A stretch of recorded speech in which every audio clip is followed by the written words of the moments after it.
अज्ञानतिमिरान्धस्य ज्ञानाञ्जनशलाकया चक्षुरुन्मिलितं येन तस्मै श्रीगुरवे नमः। श्रीचैतन्यमनोभीष्टं स्थापितं येन भूतले स्वयं रूपकदा मह्यं ददाति स्वपदान्तिकं। वन्देऽहं श्रीगुरु श्रीयुतपदकमलं श्रीगुरुन् वैष्णवांश्च श्रीरूपं साग्रजातं सहगण रघुनाथान्वितं तं सजीवं साद्वैतं सावधूतं परिजनसहितं कृष्णचैतन्यदेवं श्रीराधाकृष्णपादान् सहगण ललिता श्रीविशाखान्वितांश्च। हे कृष्ण करुणा सिन्धो दीनबन्धो जगत्पते गोपेश गोपिकान्त राधाकान्त नमोऽस्तुते। तप्त कांचन गौरांगी राधे वृंदावनेश्वरी वृषभानुसुते देवी प्रणमामि हरिप्रिये। वाञ्छाकल्पतरुभ्यश्च कृपा सिन्धुभ्य एव च पतितानां पावनेभ्यो वैष्णवेभ्यो नमो नमः। अनंतकोटि वैष्णववृंद की जय। नमः ओं विष्णुपादाय कृष्णप्रेष्ठाय भूतले श्रीमते जयपताका स्वामिन् इति नामिने। नमो आचार्यपादाय निताय कृपाप्रदायने गौरकथाधामदाय नगरग्रामतारिणे। नमः ओं विष्णुपादाय कृष्णप्रेष्ठाय भूतले श्रीमते भक्तिवेदान्तस्वामिन् इति नामिने। नमस्ते सारस्वते देवे गौरवाणी प्रचारिणे निर्विशेषशून्यवादी पाश्चात्यदेशतारिणे। जय श्री कृष्ण चैतन्य प्रभु नित्यानंद श्री अद्वैत गदाधर श्रीवासादि गौर भक्तवृंद। हरे कृष्ण कृष्ण कृष्ण हरे हरे हरे राम राम राम हरे हरे। हरे कृष्ण कृष्ण कृष्ण हरे हरे हरे राम राम राम हरे हरे। हरे कृष्ण कृष्ण कृष्ण हरे हरे हरे राम राम राम हरे हरे।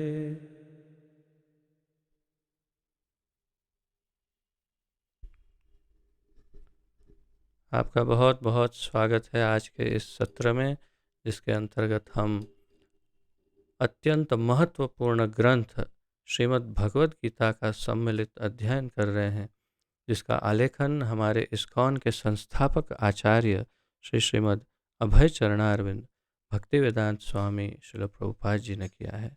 श्रील प्रभुपाद की जय।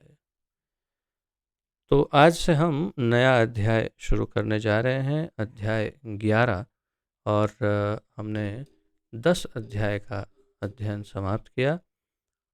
जैसे कि आपको स्मरण होगा, कल 10वें अध्याय का अंतिम चरण, जिसमें हमने 35वें श्लोक से लेकर के 42वें श्लोक तक का अध्ययन किया, जिसमें भगवान ने अपने विभूति योग को विराम दिया, ये कहते हुए कि और मैं क्या बताऊं अर्जुन, ये संपूर्ण जगत मेरे एक अंश मात्र से स्थित है, प्रस्तुत है या प्रकट है।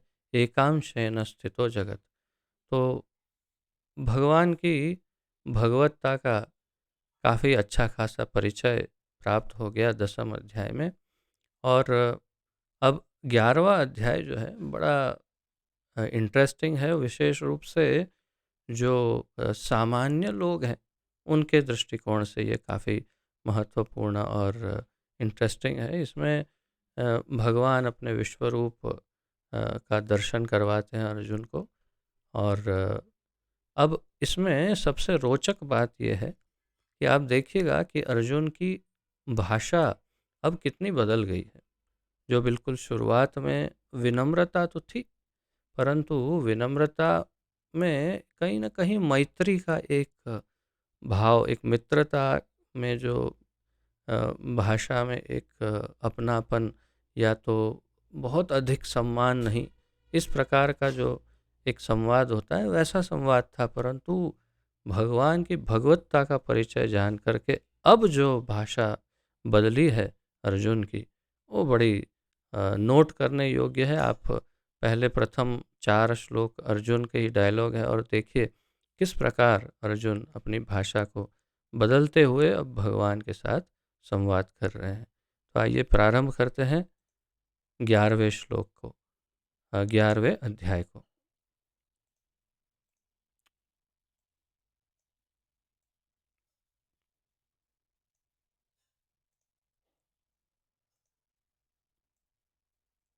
श्रीमद् भगवद गीता यथारूप, अध्याय 11। इस अध्याय का शीर्षक आप सब नोट करिएगा, विराट रूप। इस बहुत सरल है, स्मरण रखना, इसमें कुछ भी मुश्किल नहीं, कठिन नहीं। विराट रूप, ये इसका शीर्षक है 11वें अध्याय का। तो आइए उच्चारण करते हैं प्रथम श्लोक का।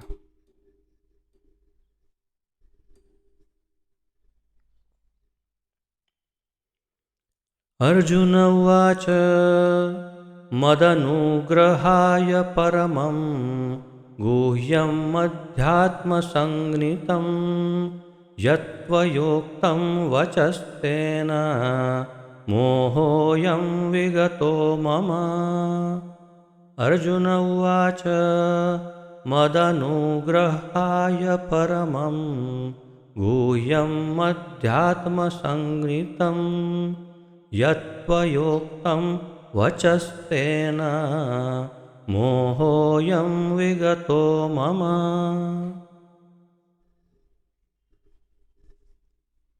अनुवाद, तात्पर्य, शब्दार्थ श्रील प्रभुपाद जी द्वारा। शब्दार्थ। अर्जुन उवाच, अर्जुन ने कहा, मत अनुग्रहाय, मुझ पर कृपा करने के लिए, परमम, परम, गुह्यम, गोपनीय, अध्यात्म यानी आध्यात्मिक, संज्ञितम, नाम से जाना जाने वाला, या तो विषयक, यत, जो, त्वया, आपके द्वारा, उक्तम, कहे गए, वचः, शब्द, तेन, उससे, मोहः, मोह, अयम, यह, विगतः, हट गया, मम, मेरा। तो बिल्कुल इसी प्रकार का एक और श्लोक अर्जुन एक और बार कहते हैं, नष्टो मोह स्मृतिर्लब्ध्वा करिष्ये वचनम तव। परंतु यहाँ पर अलग भाषा में यही बात कर रहे हैं। तो क्या कह रहे हैं अर्जुन? अर्जुन कहते हैं, अपने आपने जिन अत्यंत गुह्य आध्यात्मिक विषयों का मुझे उपदेश दिया, उसे सुनकर अब मेरा मोह दूर हो गया है। अर्जुन ने कहा, आपने जिन अत्यंत गुह्य आध्यात्मिक विषयों का मुझे उपदेश दिया है, उसे सुनकर अब मेरा मोह दूर हो गया है।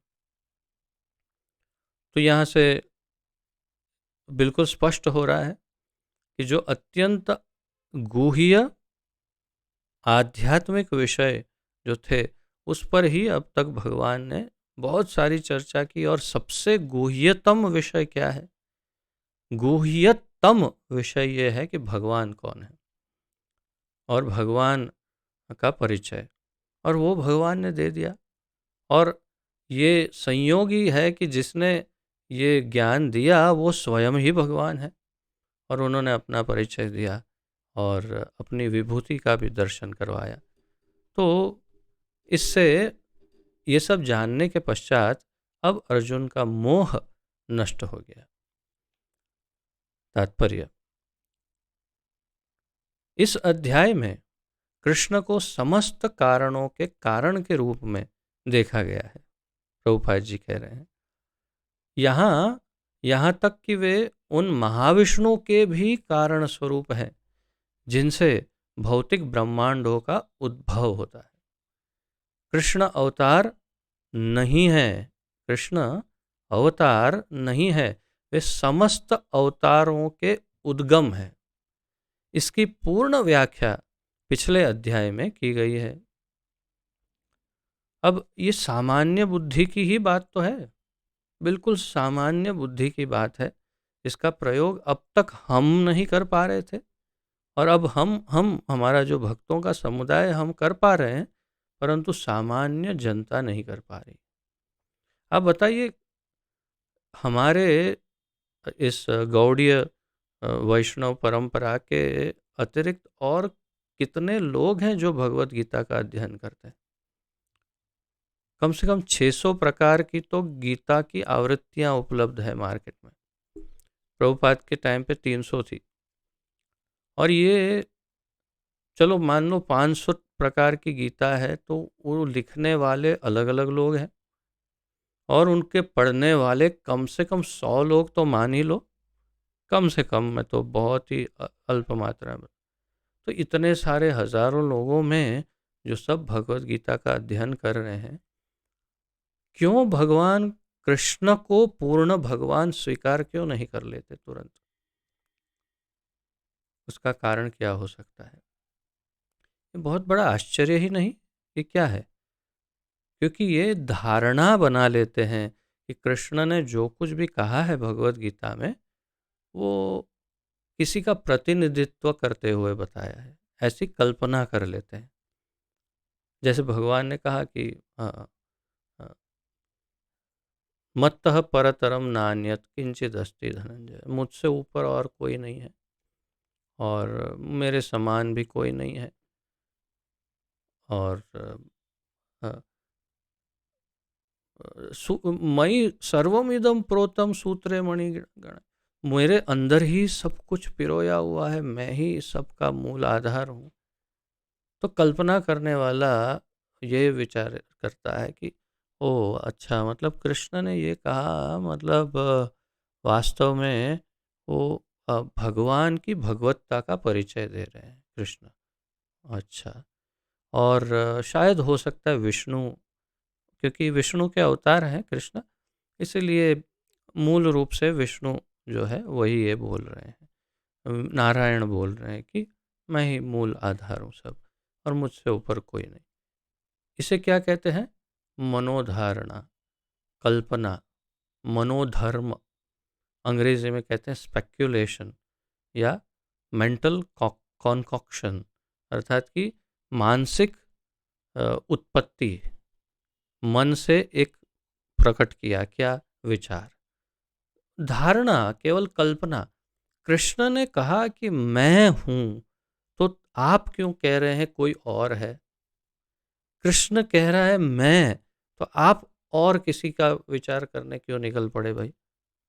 क्यों यहाँ पर आप विराम नहीं ले सकते कि नहीं, कृष्ण कह रहे हैं मैं, तो मैं, फिर उसमें और कोई कल्पना करने की क्या आवश्यकता है कि कृष्ण किसी और की और से बोल रहे हैं? किसकी ओर से बोलेंगे? तो बता दिया होता भगवत गीता में कि मैं उनका प्रतिनिधि हूँ और उनकी ओर से बोल रहा हूँ। वास्तव में मैं भगवान नहीं हूँ, भगवान तो वो है, मैं उनका प्रतिनिधि हूँ, ऐसा बोल देते ना। बोला क्या? नहीं बोला। तो फिर तो ये ऐसी दुर्दशा है सबकी, सामान्य बुद्धि की दुर्दशा। हम सबकी सामान्य बुद्धि जो है, वो बिल्कुल जैसे शास्त्र बताते हैं वैसे मंदा सुमंद मतयो मंद भाग्या उपधृता प्रायण अल्प आयुष्य कलौ अस्मिन युगे जनाः। कलयुग में जो मनुष्य है वो मंदा सुमंद मतयो, सुमंद मतयो, मंद मतयो नहीं, सुमंद मतयो, अत्यंत मंद बुद्धि लोग हैं सब कलयुग में। ये उसका परिचय है। इतना स्पष्ट भगवत गीता में कहा मैं भगवान हूँ, और फिर भी कल्पना करते हैं नहीं कोई और है भगवान। कृष्ण तो केवल उनके प्रतिनिधि हैं। और जैसा कि मैं आपको हमेशा बताता हूँ, हमारे बहुत बड़े अग्रणी राजनेता थे जिन्होंने भगवत गीता लिखी, और उन्होंने बताया कि नहीं, ऐसा नहीं सोचना चाहिए कि ये शरीर कृष्ण जो है वो भगवान है, उनके अंदर बैठा हुआ एक और तत्व है, वो भगवान है। प्रभुपाद जी इतने क्रोधित होते हैं, बोलते हैं कि इ, इ, इ, बस शब्द ही थोड़े अच्छे इस्तेमाल करके कहते हैं कि इनको किसने बोल दिया, कहाँ लिखा है, किसने बोल दिया कि कृष्ण के अंदर कुछ और बैठा है और वो भगवान है, और ये बोलने वाला शरीर भगवान नहीं है। ऐसी मनोधारणा और मनोधर्म से सब कल्पना करके भगवान की इमेज को खराब कर देते हैं। इतना स्पष्ट कहा कृष्ण ने। अर्जुन मान गया, ये महामूढ़मती नहीं मानते, क्या करें।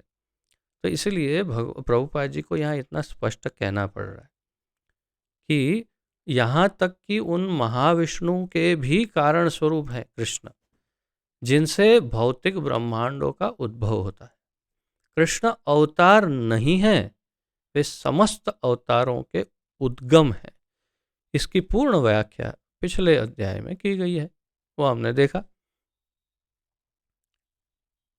आगे प्रभुपाद जी कहते हैं, अब जहां तक अर्जुन की बात है, उसका कहना है कि उसका मोह दूर हो गया। इसका अर्थ ये हुआ कि वह कृष्ण को अपना मित्र स्वरूप सामान्य मनुष्य नहीं मानता, अपितु उन्हें प्रत्येक वस्तु का कारण मानता है। अब ये तो स्पष्ट हो गया कि वो कृष्ण को अपना मित्र या मनुष्य अब नहीं मानता अर्जुन।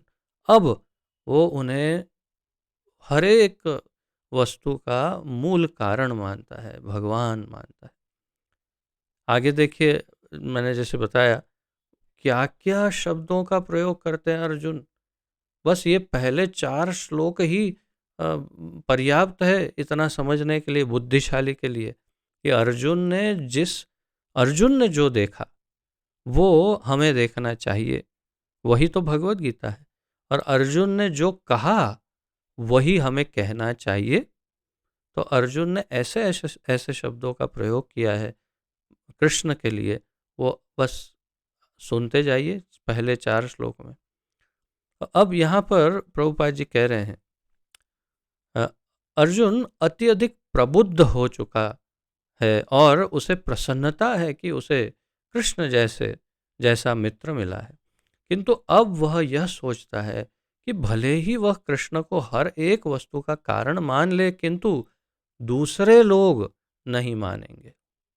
ये तो है कि भाई मैंने कुछ देखा है, लेकिन या मैंने कुछ अनुभव किया है, लेकिन मेरे पास यदि पर्याप्त मात्रा में प्रमाण न हो तो फिर मैं किसी और को कहूँ तो वो मानेंगे नहीं। हो सकता है इसका परिहास करने लग जाए कि अरे ये देखो पागल हो गया है, क्या क्या सोच रहा है। और या तो फिर ये समझे कि अ, ये भ्रमित है, इसको कुछ कुछ और भ्रम हो गया। इसलिए प्रमाण जुटाने के लिए, पर्याप्त मात्रा में प्रमाण प्राप्त करने के लिए अर्जुन अब भगवान को ऐसा निवेदन करते हैं कि जो उनको आवश्यक नहीं है उनके लिए, वे हमारे लिए ये निवेदन करने वाले हैं। तो प्रभुपाद जी यही स्पष्ट कर रहे हैं यहाँ, और कहते हैं किंतु अब वह यह सोचता है कि भले ही वह कृष्ण को हर एक वस्तु का कारण मान ले, किंतु दूसरे लोग नहीं मानेंगे। अतः इस अध्याय में वह सबके लिए, हम सब के लिए कृष्ण की स्थापित अलौकिकता को स्थापित करने के लिए कृष्ण से प्रार्थना करते हैं कि वे अपना विराट रूप दिखाएं। तो हम सब ताकि मान जाए भगवान की भगवत्ता को, इसीलिए विराट रूप दिखाने का प्रस्ताव रखेंगे, निवेदन करेंगे। वस्तुतः जब कोई अर्जुन की ही तरह कृष्ण के विराट रूप का दर्शन करता है तो वह डर जाता है, किंतु कृष्ण इतने दयालु हैं कि इस स्वरूप को दिखाने के तुरंत बाद वे अपना मूल रूप धारण कर लेते हैं। तो अर्जुन ही अगर डर गए तो हम और आप क्या है। हम कल्पना भी नहीं कर सकते कि अर्जुन किस हद तक के निडर होंगे। सत्य बता रहा हूं, हम कल्पना नहीं कर सकते कि अर्जुन कैसे निडर होंगे, जो इतने बड़े कुरुक्षेत्र मैदान में इतनी अक्षौणी सेनाओं के सामने युद्ध करने के लिए जो खड़ा है व्यक्ति, और उसे पता है कि मुझे इन सबको हराना है, सामने भीष्म भी है, द्रोण भी है, तो फिर वो कैसा निडर व्यक्ति होगा। लेकिन ऐसा निडर डर गया किससे? भगवान के विश्व रूप से। तो यही बात है यहाँ पर कि तो हम भी सब डर ही जाएंगे, और हम तो केवल सुन के भी डर जाएंगे।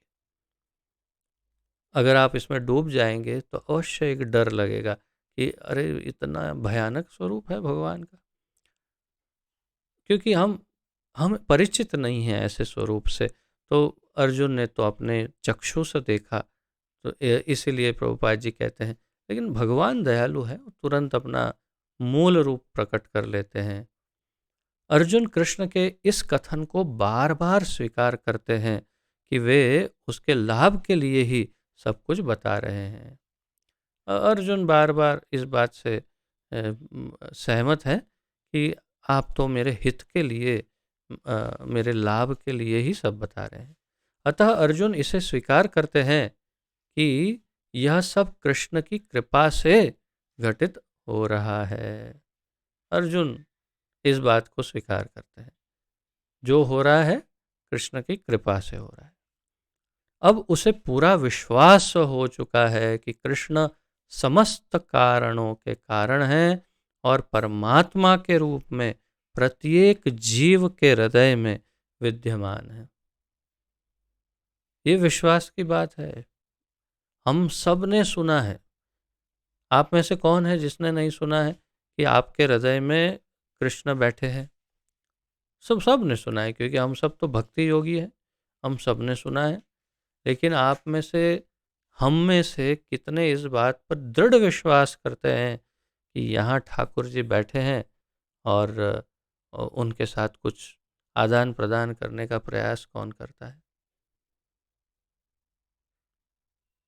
क्यों क्यों नहीं कर पाते? अगर करते हैं तो बहुत अच्छी बात है, अगर नहीं कर पाते तो उसका केवल एक ही कारण है, और वो है अविश्वास। हम अभी तक उस श्रद्धा के स्तर तक पहुंचे ही नहीं जहां पर हम ये मान ले कि यहाँ पर वास्तव में भगवान बैठे। और जब ये मान ले कि यहाँ पर भगवान बैठे हैं, तो उनके साथ बात क्यों नहीं करेंगे? उनकी शरण क्यों नहीं ग्रहण करेंगे? उनसे मार्गदर्शन क्यों नहीं मांगेंगे? उनकी सेवा क्यों नहीं करेंगे? विचार तो कीजिए, क्या करना चाहिए यहाँ अगर ठाकुर जी बैठे ही हैं जब तो अब उसे पूरा विश्वास हो चुका है कि कृष्ण समस्त कारणों के कारण हैं और परमात्मा के रूप में प्रत्येक जीव के हृदय में विद्यमान है। ये विश्वास हो गया अर्जुन को। अब दूसरे श्लोक का अध्ययन करते हैं।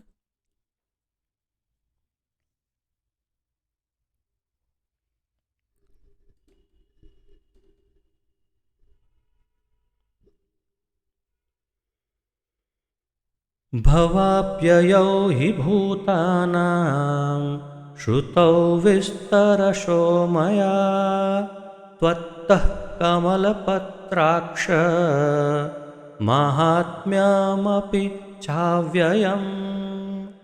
भवाप्ययौ हि भूतानां श्रुतौ विस्तरशो मया त्वत्तः कमलपत्राक्ष माहात्म्यम् अपि चाव्ययम्। शब्दार्थ: भव उत्पत्ति, अप्ययौ लय यानी प्रलय, ही निश्चय ही, भूतानाम समस्त जीवों का, श्रुतौ सुना गया है, विस्तरशः विस्तार पूर्वक, मया मेरे द्वारा, त्वत्तः आपसे, कमल पत्र अक्ष, कितना सुंदर है, कमल पत्र अक्ष, हे कमल नयन, महात्म्यम महिमा, अपि भी, च तथा, अव्ययम अक्षय या अविनाशी।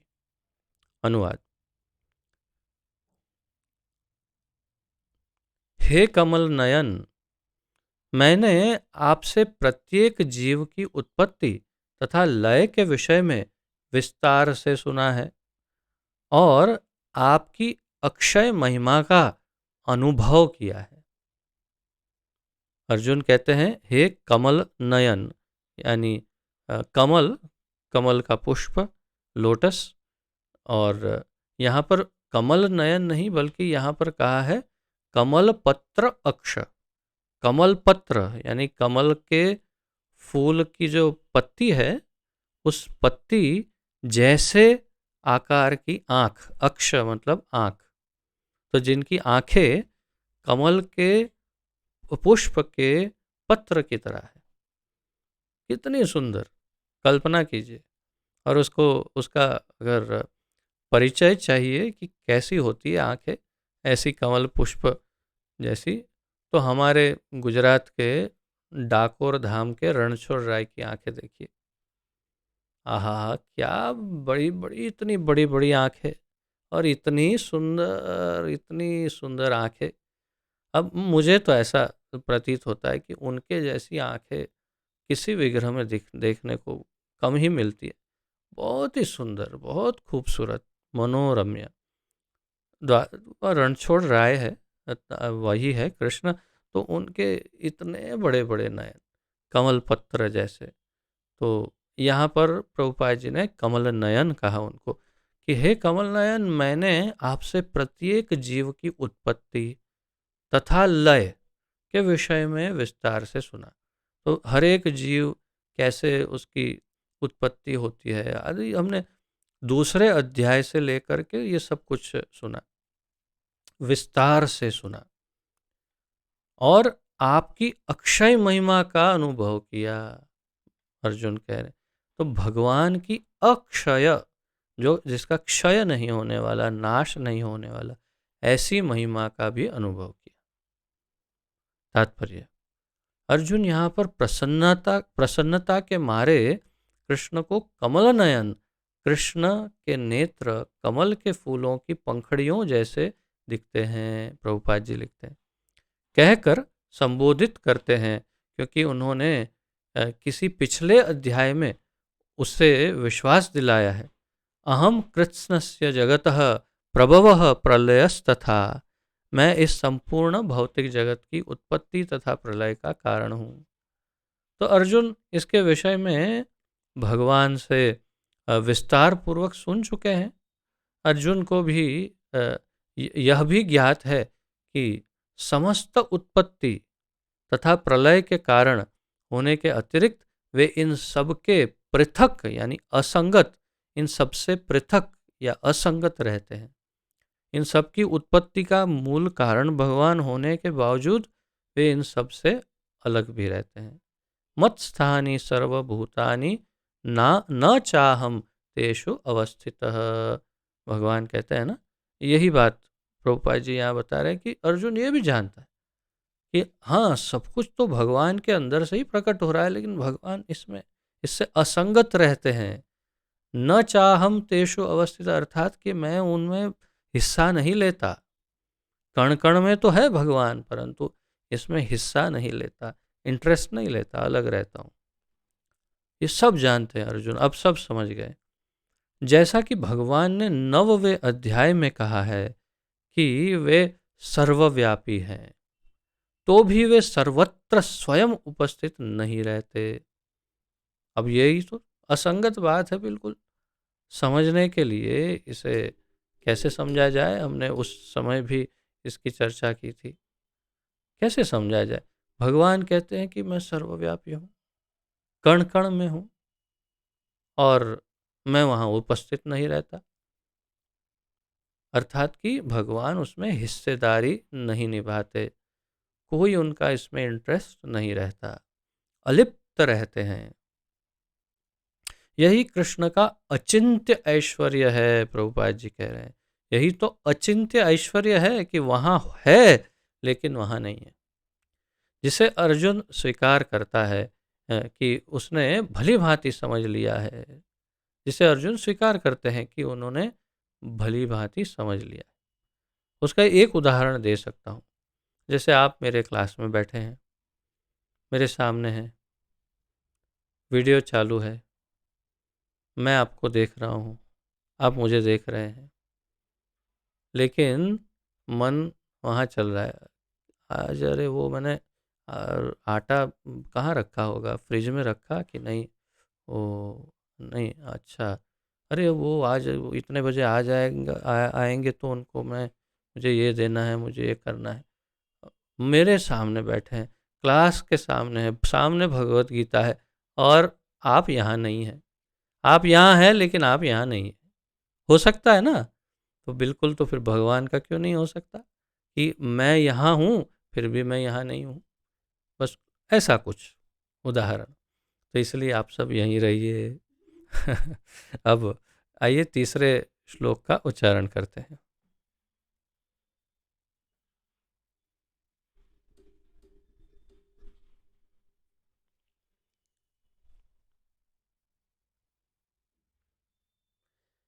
एवमेतद्यथात्तत्त्वं मात्मानं परमेश्वर द्रष्टुमिच्छामि ते रूपम् ऐश्वरं पुरुषोत्तम।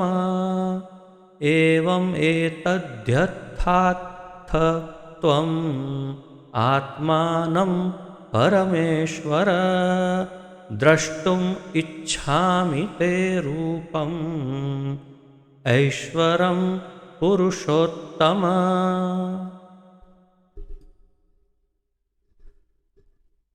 शब्दार्थ, और ये संधि विग्रह को ध्यान से देखिएगा। एवमेतद्यथाथ, ये एक पूरा शब्द है। तो एवं, एतद, यथा, आत्थ, ये इतने शब्दों का ये एक समन्वय करके एक शब्द बना है। शब्दार्थ, एवं इस प्रकार, एतत् यह, यथा जिस प्रकार, आत्थ कहा है, त्वम आपने, आत्मानम अपने आप को, आपने अपने आप को कहा है, परम ईश्वर हे परमेश्वर, द्रष्टुम देखने के लिए, इच्छा में इच्छा करता हूँ, ते आपका, रूपम रूप, ऐश्वरम दैवी दैवी, पुरुष उत्तम हे पुरुषों में उत्तम यानी पुरुषोत्तम। दृष्टुम इच्छामि ते रूपम, मैं इच्छा व्यक्त कर, इच्छा रखता हूँ कि मुझे आपका वो रूप, ते रूपम, आपका वो रूप देखना है जिसमें आप अपनी भगवत्ता या ऐश्वर्य को यहाँ इस भौतिक जगत में प्रकट करते हैं। अनुवाद, हे पुरुषोत्तम, हे परमेश्वर। अब आप देखिए एक एक शब्दों का प्रयोग अर्जुन करते जा रहे हैं। हे पुरुषोत्तम, हे परम हे ईश्वर ने, हे परमेश्वर यानी भगवान, सभी ईश्वरों के ईश्वर, हे परमेश्वर कहकर पुकार रहे हैं। यदि अभी आपको मैं अपने समक्ष आपके द्वारा वर्णित आपके वास्तविक रूप में देख रहा हूं, किंतु मैं यह देखने का इच्छुक हूं कि आप इस दृश्य जगत में किस प्रकार प्रविष्ट हुए। मैं आपके उसी रूप का दर्शन करना चाहता हूं। अब अर्जुन निवेदन कर रहे हैं, हे पुरुषोत्तम, हे परमेश्वर, यदि अभी आपको मैं अपने समक्ष आपके द्वारा वर्णित आपके वास्तविक रूप में देख रहा हूं। प्रभुपाद जी बताते हैं अर्थात अनुवाद में कि अर्जुन, क्षमा कीजिए, कृष्ण को जैसे मूल रूप में कृष्ण है, जैसे गोलोक में है, ऐसे द्विभुज कृष्ण, दो भुजा वाले, दो हाथ वाले, मनुष्य रूप जैसे दिखने वाले कृष्ण को देख रहे हैं, जिनका वर्णन भी उन्होंने स्वयं किया है अपनी भगवत्ता का, और सब ऐसे कृष्ण को सामने देख रहे हैं और कह भी रहे हैं कि मैं जबकि आपको देख रहा हूं, लेकिन फिर भी, किंतु मैं यह देखने का इच्छुक हूं कि आप इस दृश्य जगत में किस प्रकार प्रविष्ट हुए, अर्थात कि इस भौतिक जगत का मूल आधार आप हैं, तो वो कैसे है, वो मैं देखना चाहता हूँ। अर्थात आपने तो कह दिया सब विस्तार, लेकिन मैं देखना चाहता हूँ कि कैसे दिखेगा। मैं आपके उसी रूप का दर्शन करना चाहता हूँ। मैं चाहता हूँ कि मैं दर्शन करूँ कि आप उस रूप में कैसे दिखते हैं। इससे मुझे अचानक स्मरण हो रहा है कि अगर आप लोगों को महाभारत के की कथा का थोड़ा स्मरण हो, महाभारत में एक बहुत विशिष्ट पात्र है जिसका उल्लेख बहुत अधिक नहीं होता है, और वो पात्र का नाम है बर्बरिक। बर्बरिक घटोत्कच के पुत्र थे, और घटोत्कच भीम के पुत्र हैं।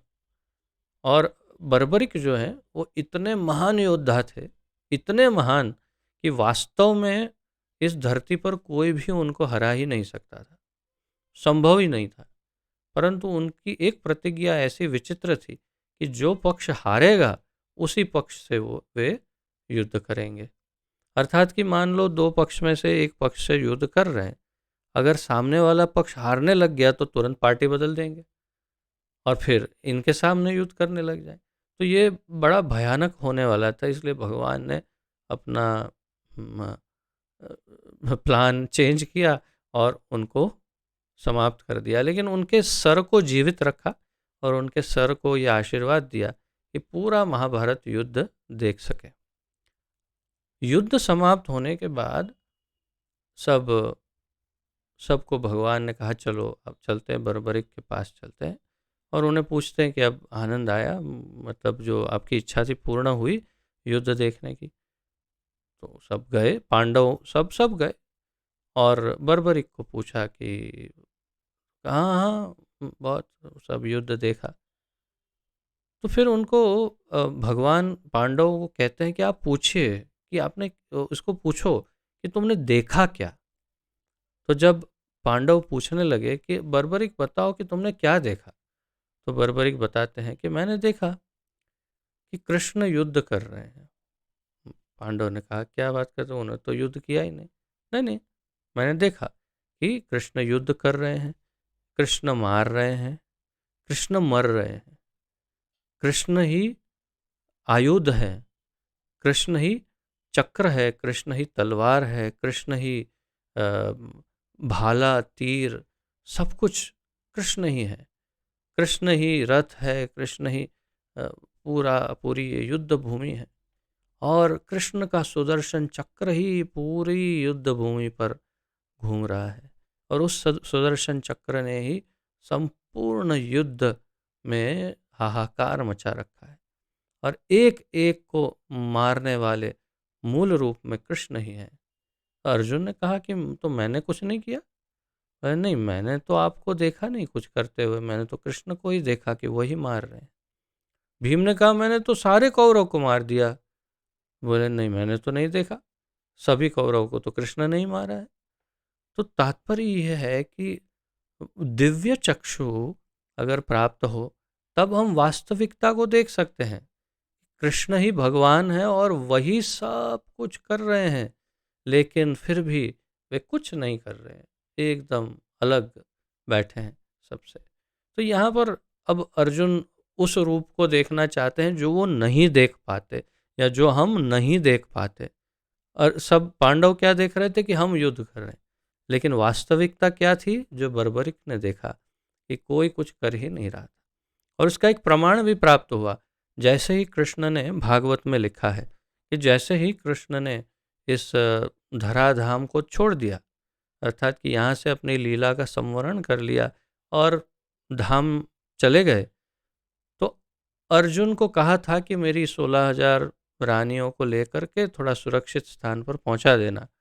अर्जुन इतनी पत्नियों, उनकी पत्नियों को लेकर के जा रहे थे, तो ग्वाल बाल जो हैं, ग्वाले, यादव कुल के कुछ अन्य ग्वाले थे, उन्होंने आक्रमण कर दिया अर्जुन पर। अर्जुन को हरा दिया और 16,000 रानियों का हरण करके ले गए। अर्जुन को हरा दिया, अर्जुन बौखला गए कि मुझे ग्वालों ने हरा दिया। तब वे समझ गए और उन्होंने युधिष्ठिर को कहा कि अब ये स्पष्ट है कि मेरे मेरे गांडीव की जो शक्ति है, या मेरी बाहों में, भुजाओं में जो शक्ति है वो मेरी नहीं, वो सब कृष्ण की शक्ति थी। और जब कृष्ण नहीं रहे तो मेरी वो शक्ति भी चली गई। तात्पर्य क्या है कि हम जो नहीं देख पा रहे हैं वो अब दिखाना हम सबको दिखाना चाहते हैं अर्जुन, इसलिए ऐसा निवेदन कर रहे हैं। तात्पर्य, भगवान ने यह कहा कि उन्होंने अपने साक्षात स्वरूप में ब्रह्मांड के भीतर प्रवेश किया है। फलतः यह दृश्य जगत संभव हो सका और चल रहा है। भगवान इस ब्रह्मांड में प्रवेश किए, इसलिए ब्रह्मांड चल रहा है।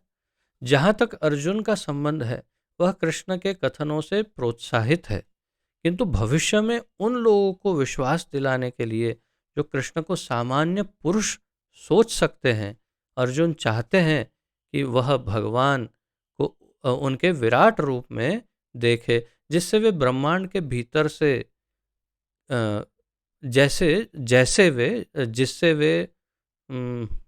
जैसे कि वे ब्रह्मांड के भीतर से काम करते हैं, अर्थात भगवान। यद्यपि वे इससे पृथक हैं, अलग हैं। भगवान ब्रह्मांड में इंटरेस्ट नहीं लेते, लेकिन फिर भी कैसे कार्य करते हैं भगवान, वो दिखाना चाहते हैं हमें अर्जुन द्वारा भगवान के लिए पुरुषोत्तम संबोधन भी महत्वपूर्ण है। देखिए, अब भगवान को पहले तो किस प्रकार वे पुकारते थे, अलग अलग ऐसे शब्द थे जो सामान्य शब्दों से पुकारा जाता है, हे वासुदेव, हे देवकी नंदन इत्यादि। परंतु अब क्या कह रहे हैं, हे पुरुषोत्तम।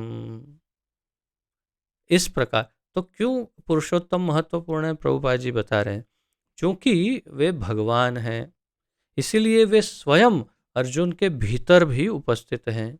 अतः वे अर्जुन की इच्छा को जानते हैं। तो अर्जुन के अंदर भी तो बैठे ही हैं, वहां से भी तो जानते ही हैं कि अर्जुन की इच्छा है अब मेरे विश्वरूप को दिखाना चाहता है सबको।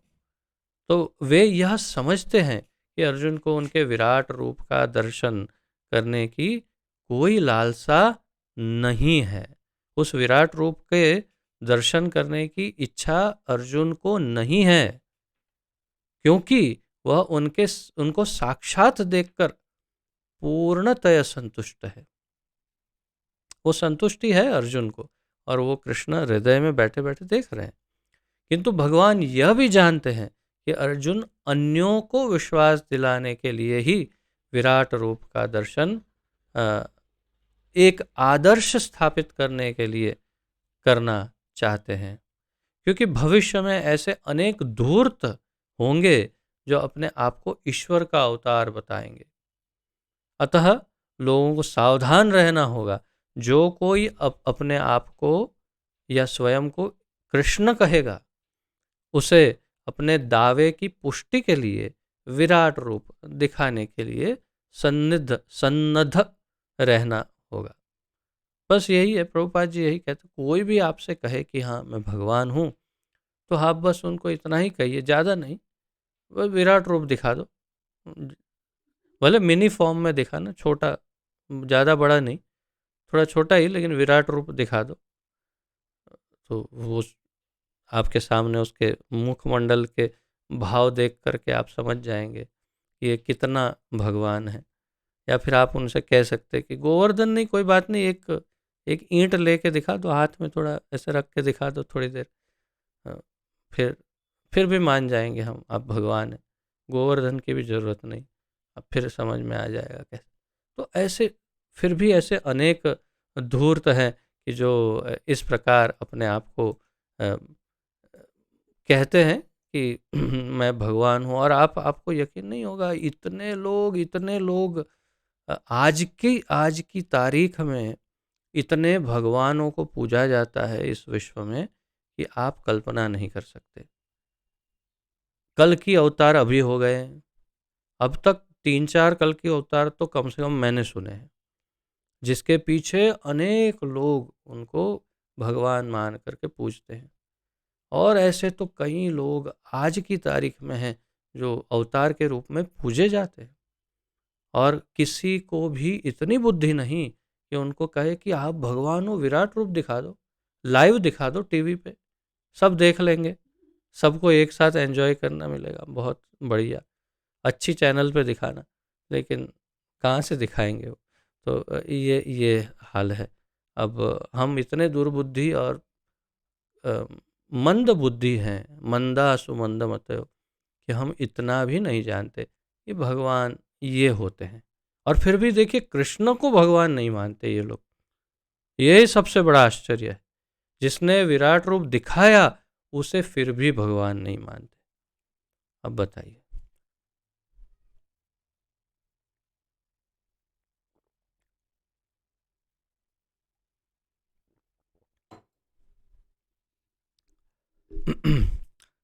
आइए चौथे श्लोक का उच्चारण करते हैं।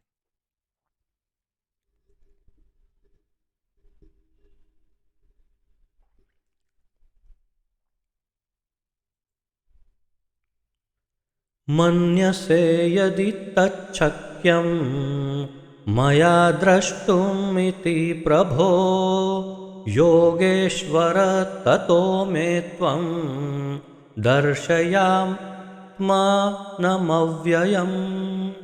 मन्यसे यदि तच्छक्यं मया द्रष्टुमिति प्रभो योगेश्वर ततो मे त्वं दर्शयात्मानमव्ययम्।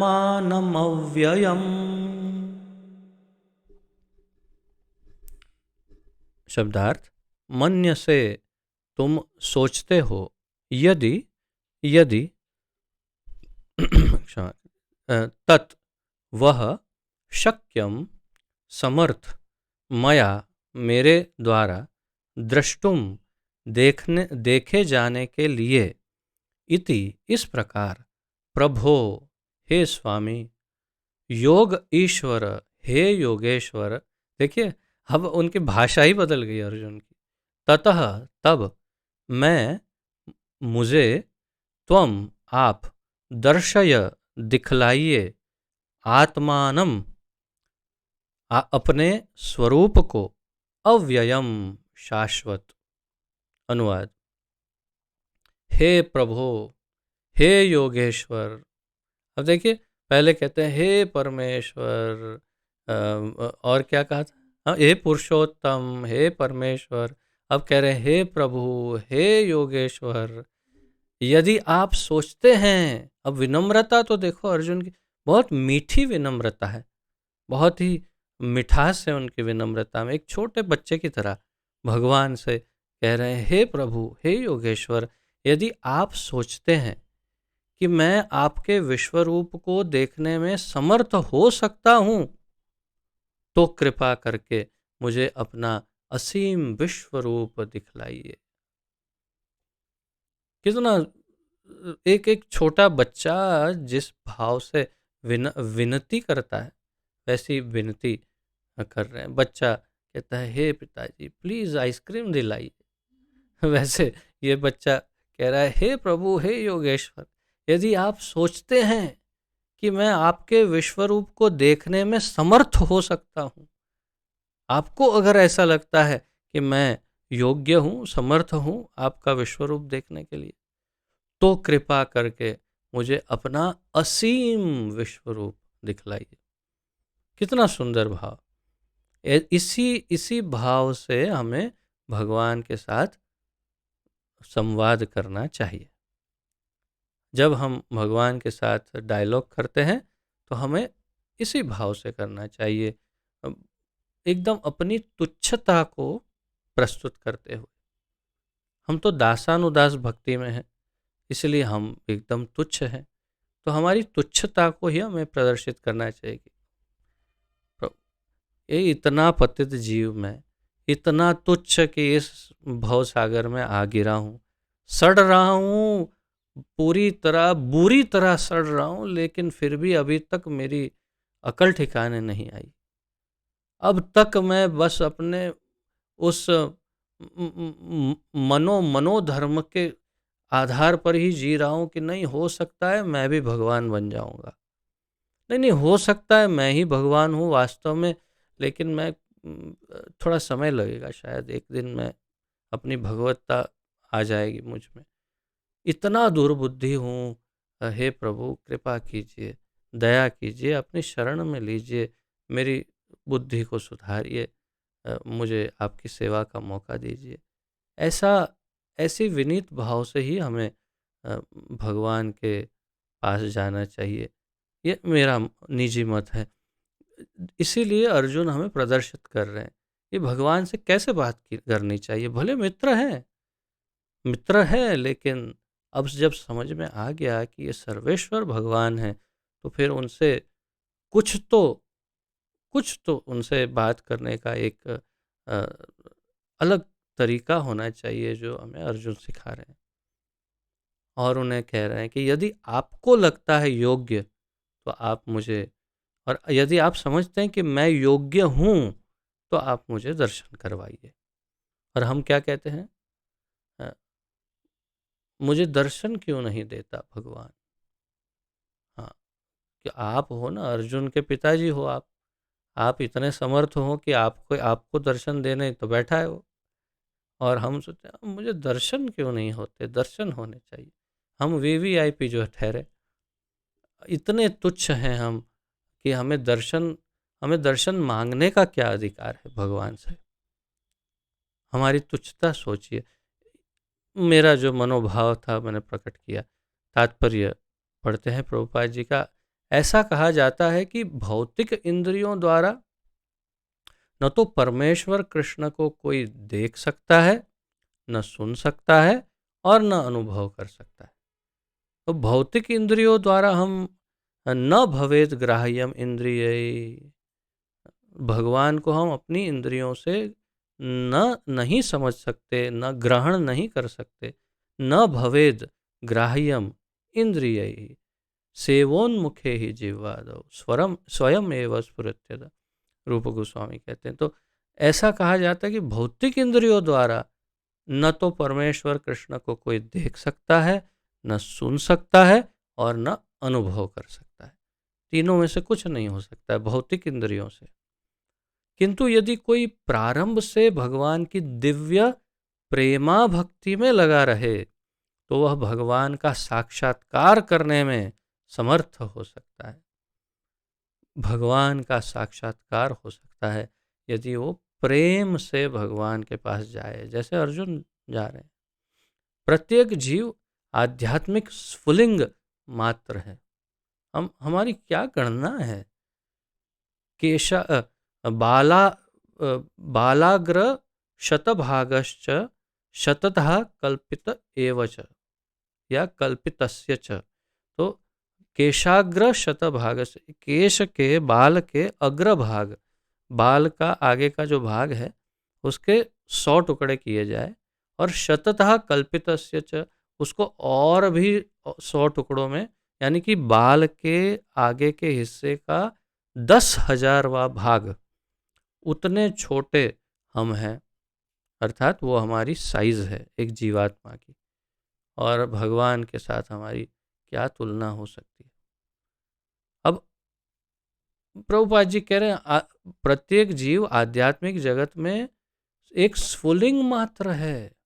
अतः परमेश्वर को जान पाना या देख पाना संभव नहीं है। हमारे लिए कैसे संभव हो सकता है?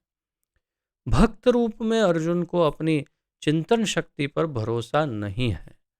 वह जीवात्मा होने के कारण अपनी सीमाओं को और कृष्ण की अकल्पनीय स्थिति को स्वीकार करते हैं। यही हमारा मूड होना चाहिए। हम सब जीवों का यही मूड होना चाहिए।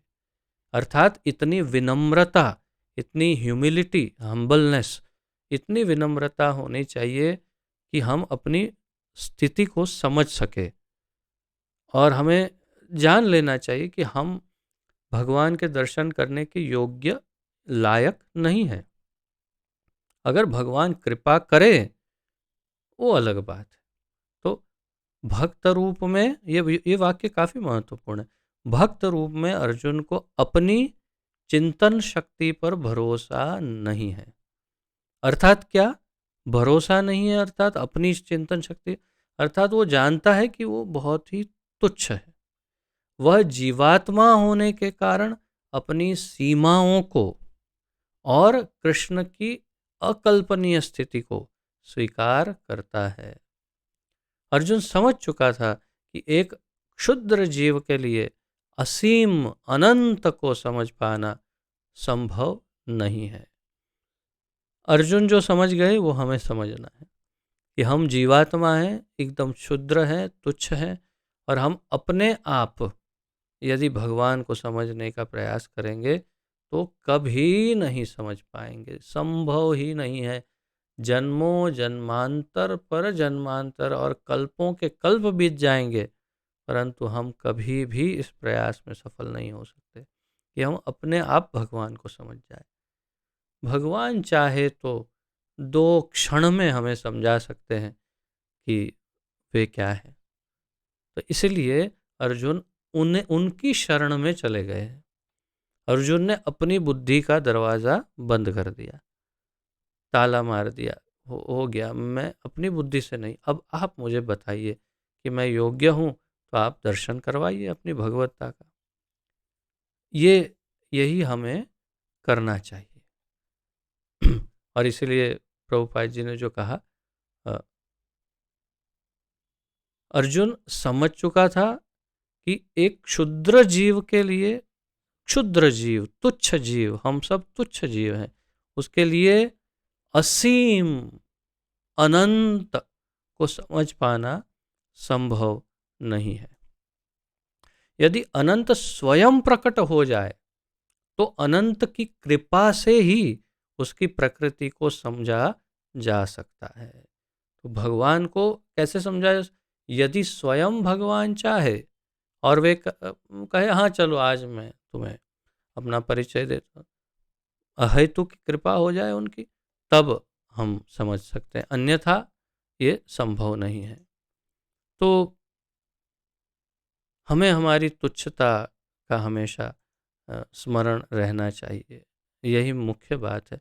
जब तक हम अपने आप को तुच्छ, बिल्कुल असहाय और भगवान के शरणागत समझेंगे, तब तक हमारी उन्नति हो सकती है, तब तक हमें भगवान की कृपा मिल सकती है, तब तक हमें भगवान की सहायता या उनके दर्शन भी मिलने की संभावना है। परंतु जैसे ही हम समझेंगे कि हाँ नहीं नहीं मैं अपने आप कर लूँगा, हो जाएगा, कोई बात नहीं, आप अपना काम करिए, मैं आपको ढूंढ लूँगा, आपको समझ लूँगा। भगवान बोले, ओह तुम करो, मुझे क्या पड़ी है भाई, मैं तुम्हारे पीछे क्यों दौड़ूं? तुम्हारे जैसे गिनती मुझे भी मुश्किल हो जाती, उतने जीव है, मैं क्यों तुम्हारे पीछे जाऊं? जाओ, क्या करेंगे भगवान यदि हम, तो इसलिए हमारा बिल्कुल यही अर्जुन वाला मूड हो जाना चाहिए। यदि अनंत स्वयं प्रकट हो जाए तो अनंत की कृपा से ही उसकी प्रकृति को समझा जा सकता है।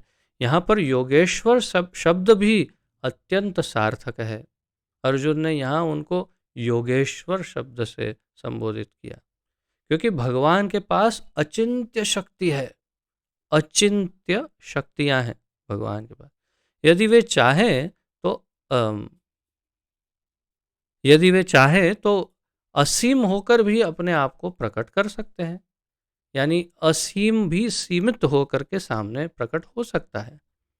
अतः अर्जुन कृष्ण की अकल्पनीय कृपा की याचना करते हैं, वह कृष्ण को आदेश नहीं देते, यही मुख्य बात है। याचना कर रहे हैं, आदेश नहीं देते भगवान को कि अरे चलो चलो चलो चलो फटाफट, अभी देखो टाइम बहुत जा रहा है, अभी युद्ध का समय है, यहाँ पर ये सब करने का टाइम है, क्या टाइम वेस्ट कर, जल्दी जल्दी दिखाओ जो दिखाना है। ऐसा मित्र है बोल सकता है, क्यों नहीं, मित्र है ना, मित्र को क्यों नहीं बोल सकते, अरे यार क्या टाइम वेस्ट करता है, जल्दी दिखा, क्या दिखाना चाहता है बोल, विश्वरूप दिखा दे फटाफट, जल्दी जल्दी। ऐसा कुछ नहीं, वो हाथ जोड़कर विनती करते हैं कि हे योगेश्वर, हे प्रभु, हे परमेश्वर, हे पुरुषोत्तम, आप अगर मुझे योग्य समझते हैं तो दिखाइए। जब तक कोई उनकी शरण में नहीं जाता और भक्ति नहीं करता, कृष्ण अपने आप को प्रकट करने के लिए बाध्य नहीं है। कृष्ण किसी भी बंधन में, रूल में बंधे हुए नहीं है कि उनको दिखाना ही है। वो तो स्वतंत्र है, स्वराट, अभिज्ञ स्वराट, यानी संपूर्ण स्वतंत्र है भगवान। वो कोई बाध्य नहीं, उन्हें हम बाध्य कर भी नहीं सकते। हाँ, प्रेम से उनको बाध्य कर सकते हैं। अगर प्रेम देंगे, अपने आप बंध जाएंगे ठाकुर जी। तो वो फिर हमें दिखा भी सकते हैं अपना रूप। यहाँ पर वृंदावन में तो ऐसी कई लीलाएं हैं। जैसे यहाँ वराह घाट है। वराह घाट वृंदावन में क्या कर रहा है? तो कथा बस इतनी है, एक मित्र ने कहा, अरे यार लल्ला, मैंने सुना है तू भगवान है, भगवान है तो तेरा वराह रूप दिखा दे। भगवान ने दिखा दिया। भगवान ने वराह रूप दिखा दिया। बोला, हाँ ठीक है चल, कुछ भी दिखाता है, चलो खेलो खेलो चलो। तो ऐसे हो सकता है, इतना प्रेम से जो उनका इतना घनिष्ठ मित्र है, उनके लिए वो कुछ भी दिखा सकते हैं। इसके अन्यथा बाध्य नहीं है। अतः जिन्हें अपनी चिंतन शक्ति यानी मनोधर्म का भरोसा है, वे कृष्ण का दर्शन नहीं कर पाते। जिन्हें अपनी चिंतन शक्ति यानी मनोधर्म पर भरोसा है कि मैं कर पाऊंगा, आई विल हैंडल इट, मुझे छोड़ दो, मैं कर लूंगा, उन्हें कृष्ण दर्शन नहीं देते। बस यही बात है। तो आज शुरुआत की जाए भगवान की वाणी, सुमधुर वाणी में। पहला श्लोक ले लेते हैं, 5वां। समय है, अभी ज़्यादा नहीं हुआ, और फिर विराम लेंगे। अब भगवान उन्हें रूप दिखाने की तैयारी कर रहे हैं, पहले बता रहे हैं।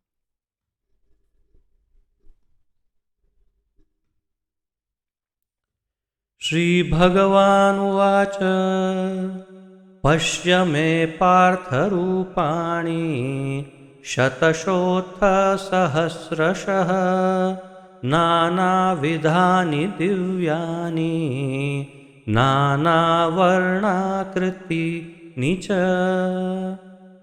श्रीभगवानुवाच पश्य मे पार्थरूपाणि शतशोत्थसहस्रशः नानाविधानि दिव्यानि नानावर्णाकृतीनि च। श्री भगवान उवाच, श्री भगवान ने कहा, पश्य, देखो, मैं, मेरा, पार्थ, हे पृथापुत्र, रूपाणि, रूप, शतशः, सैकड़ों, अथ, भी, सहस्रशः, हजारों, नाना विधानी, नाना रूप वाले, यानी अनेक रूप वाले, दिव्यानि, दिव्य, नाना, नाना प्रकार के, यानी विविध प्रकार, अलग अलग प्रकार के, वर्ण, रंग। अब मुझे ये स्पष्ट करना होगा कि नाना शब्द जो है वो हिंदी में तो है, परंतु सामान्य हिंदी में इतना प्रचलित नहीं है। इसलिए कभी नाना बोलने से वगैरह, नानी कहाँ है, नाना है तो नानी की तरह, वो नाना नानी वो नहीं है। नाना अर्थात विविध प्रकार। तो वर्ण, रंग, आकृतिनी, रूप, च, भी। अनुवाद। भगवान ने कहा, हे अर्जुन, हे पार्थ, अब तुम मेरे ऐश्वर्य को सैकड़ों हजारों प्रकार के दैवी तथा विविध रंगों वाले रूपों को देखो। Multi colour, multi layered, multi coloured, अलग विविध रंगों वाले रूपों को देखो। भगवान के ऐसे विविध प्रकार के रूप और विविध प्रकार के कलर और उनके सबके विविध प्रकार के ऐश्वर्य, और वो भी सैकड़ों हजारों प्रकार के, और दैवी रूपों को भगवान अब दिखाएंगे। तो भगवान ने कहा, तुम हे अर्जुन, अब प्रेम से, जितने प्रेम से अर्जुन ने निवेदन किया उतने प्रेम से भगवान ने भी संबोधन किया, हे अर्जुन, हे पार्थ, अब तुम मेरे ऐश्वर्य को सैकड़ों हजारों प्रकार के दैवी तथा विविध रंगों वाले रूपों को देखो। तात्पर्य, अर्जुन कृष्ण के विश्व रूप का दर्शन दर्शन अभिलाषी था, जो दिव्य होकर भी दृश्य जगत के लाभार्थ प्रकट होता है। तो जो विश्व रूप है वो भगवान का जो ऐसा रूप है कि जो इस विश्व का लाभ करता है, हित करता है। फलतः वह प्रकृति के अस्थायी काल द्वारा प्रभावित है। तो ये रूप उनका, अब एक ऐसी विशेष बात कहेंगे प्रभुपाद जी यहाँ पर, जो हमारे लिए हम सोच नहीं सकते कि ऐसा भी हो सकता है, लेकिन वास्तविकता प्रस्तुत कर रहे हैं प्रभुपाद जी। फलतः वह प्रकृति के अस्थायी काल द्वारा प्रभावित है। क्या प्रभावित है? किसकी बात की? विश्वरूप। जिस प्रकार प्रकृति यानी माया प्रकट और अप्रकट है, उसी तरह कृष्ण का यह विश्वरूप भी प्रकट तथा अप्रकट होता रहता है। यानी कि भगवान का, ये हम भक्तों के लिए ये जानकारी कि भगवान का ये विश्वरूप, ये जो विराट रूप अब दिखाएंगे, वो वास्तव में स्थायी रूप नहीं है। अर्थात कि जैसे कि भगवान ने कोई भी एक रूप, जैसे नरसिंह देव के रूप में आए या वराह रूप में आए, वामन रूप में आए, तो वैकुंठ जगत में उनका एक लोक है और स्थायी रूप से वे हमेशा हमेशा शाश्वत रूप से वहीं रहते हैं उसी रूप में। लेकिन ये विराट रूप जो है वो स्थायी रूप नहीं है। अर्थात कि वैकुंठ जगत में विराट रूप नहीं है, वो केवल इस भौतिक संसार में है और जगत के साथ वो भी लुप्त हो जाता है, फिर प्रकट होता है, ऐसा प्रभुपाद जी बता रहे हैं। तो विश्वरूप भी प्रकट तथा अप्रकट होता रहता है।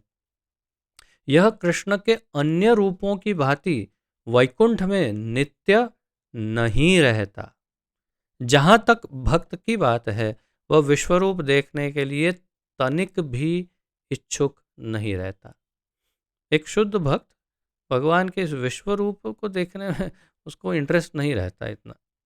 जैसे कि रास लीला के समय, महारास के समय भगवान अंतर्धान हो गए और गोपियाँ ढूंढने लगी, तो अचानक भगवान ने देखा कि गोपियाँ आ रही है और क्या करें, तो एकदम से नारायण, चतुर्भुज नारायण का रूप लेकर खड़े हो गए। गोपियाँ आई और ओह नारायण, फूल चढ़ाए, उनको प्रणाम किया, निकल गई वहाँ से। नारायण के सामने खड़ी भी नहीं रही गोपियाँ। क्यों? कि उन्हें तो कृष्ण से मतलब है, नारायण रूप में भी उन्हें इंटरेस्ट नहीं है।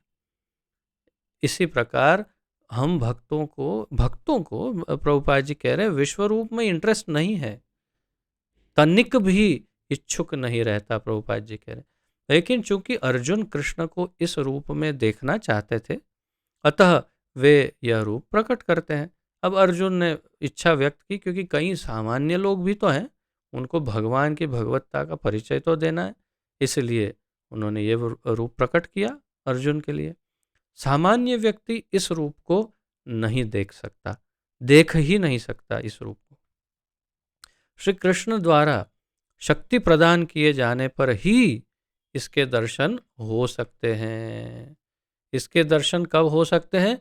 जब कृष्ण स्वयं अगर शक्ति प्रदान करते हैं। इसीलिए वे 7वें श्लोक में फिर आगे बताएंगे, 7वें या 8वें में, ख्याल से 8वें श्लोक में, 8वें श्लोक में भगवान बताते हैं, दिव्यम ददामि ते चक्षुः पश्य मे योगम ऐश्वरम। मैं तुझे अब वो स्पेशल लेंसेज स्पेशल ग्लास देता हूँ, एकदम हाई क्वालिटी चश्मा बना के दिया है, इसको पहनो और फिर मुझे देखो, तो ही मैं तुझे दिखूंगा, नहीं तो मैं दिखने वाला नहीं हूँ। दिव्यम ददामि ते चक्षु, एक स्पेशल ग्लास निकाला और अर्जुन को दिया। तो तात्पर्य यह है कि जब तक भगवान आशीर्वाद दे करके हमें वो स्पेशल चक्षु नहीं देंगे, तब तक हम अपने चमड़ी की चक्षु आँखों से भगवान को नहीं देख सकते। और यही बात आगे के श्लोकों में आएगी। मुझे लगता है आज यहीं पर विराम लेते हैं और छठे श्लोक से अध्ययन कल प्रारंभ करेंगे, आगे बढ़ाएंगे। अब भगवान पहले कुछ दो चार बातें अर्जुन को बताएंगे, उसको स्पेशल चक्षु देंगे और फिर वर्णन आएगा कि वो विश्व रूप में, विराट रूप में क्या क्या है। पूरा ये अध्याय उसी के लिए बहुत ही अद्वितीय है, तो आनंद आएगा। यदि आपका किसी का आज के इस अध्ययन के उपलक्ष्य में कोई प्रश्न, जिज्ञासा, उत्कंठा आदि हो तो प्रस्तुत कर सकते हैं। मैं गैलरी व्यू स्टार्ट करता हूँ, आप वीडियो भी ऑन कर सकते हैं अगर योग्य समझे तो। एनी क्वेश्चन, किसी का कोई प्रश्न या जिज्ञासा?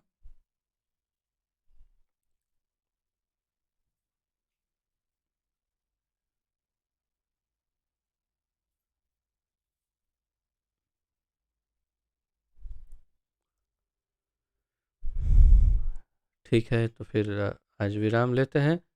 विराम लेने से पूर्व मैं आप सबको जानकारी दूं जो अक्षय प्रभु ने हम सबको दी थी कि हमारे प्रिय निताई मंडल प्रभु जी के पिताश्री ने आज दोपहर को अपना स्थूल देह त्याग किया है। बहुत ही सुंदर तिथि है आज एकादशी का, बहुत ही अद्भुत दिवस, सत्यला एकादशी, और उसमें उन्होंने अपना शरीर त्याग किया है। सब लोग एक बार उनके लिए हरे कृष्ण महामंत्र का जप करिए, प्रार्थना करिए और फिर हम विराम लेते हैं। हरे कृष्ण कृष्ण कृष्ण हरे हरे, हरे राम राम राम हरे हरे। ठाकुर जी उन्हें अपने चरणों में निवास प्रदान करें, गोलोक धाम प्राप्त हो उन्हें, ऐसी हम प्रार्थना करते हैं। पतित पावन जगत गुरु श्रील प्रभुपाद की जय। पतित पावन गुरुदेव की जय। निताय गौर प्रेमानंदे। हरि हरि बोल। आप सबका बहुत बहुत धन्यवाद। आप सबको दंडवत प्रणाम। हरे कृष्णा।